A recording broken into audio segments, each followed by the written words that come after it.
2 years ago, I realized my senior year was about to begin, and I had no idea where I was going to go to college. And people were asking me, and it was just a really nerve-wracking topic. So I'm here to help you make that big decision.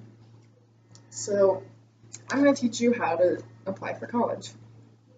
The basic steps are going to be research the colleges, visit the colleges, fill out your application, and apply for scholarships.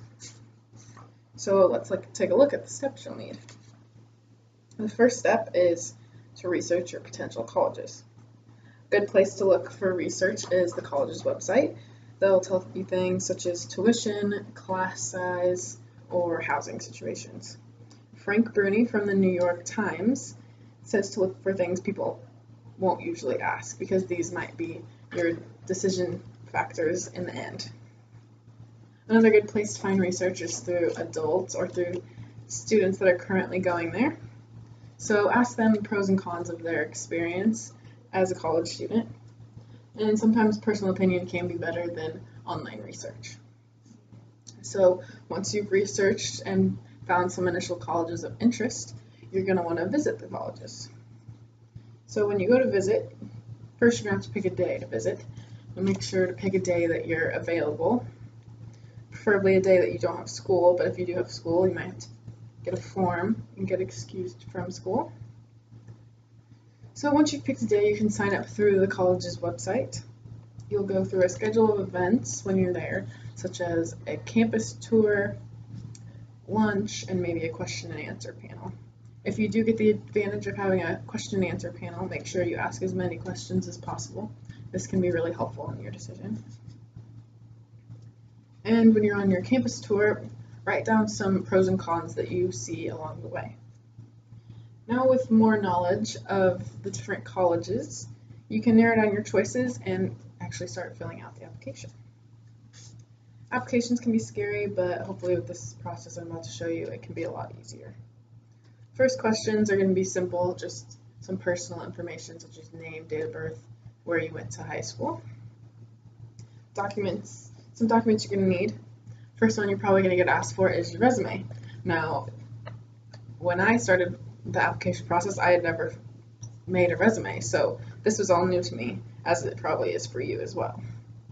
So a good place to look is like on Microsoft Office. They'll have some templates you can work with, or online examples are really helpful. Or I found an article by Patrick O'Brien and Susan Davis Ali from USA Today that has some good do's and don'ts of resumes. Another document you might need is a transcript.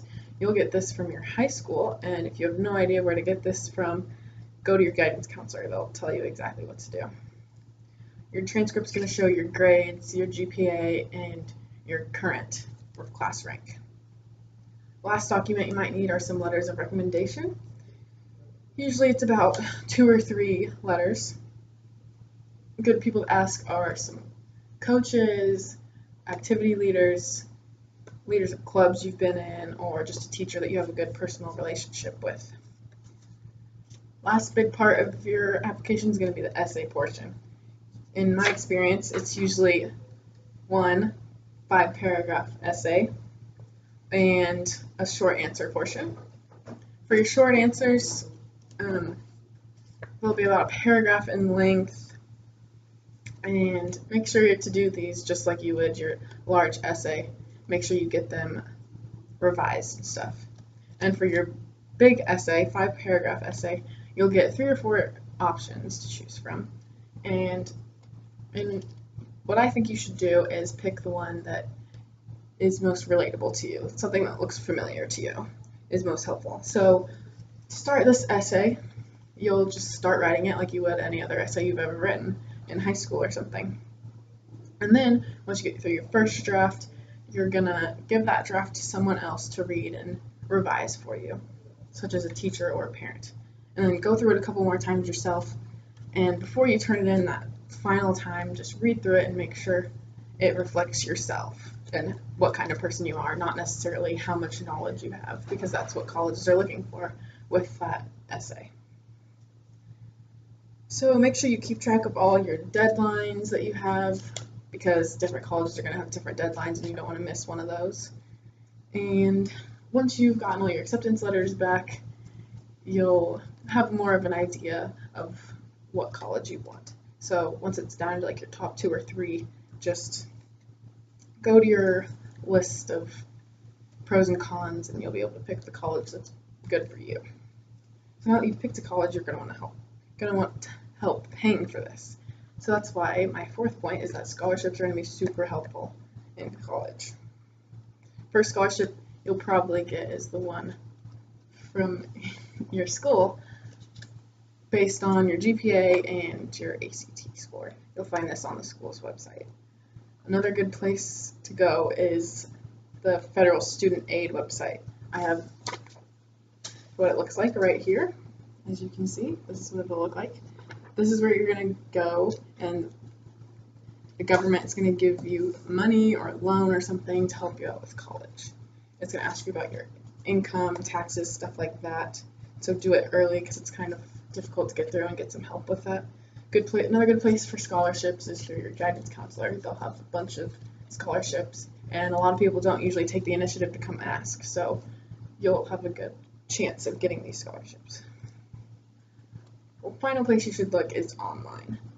Sometimes it's hard to find a reliable website for scholarships online, but the other advantage of online is a variety of scholarships. For example, I know a scholarship for just left-handed people, things like that.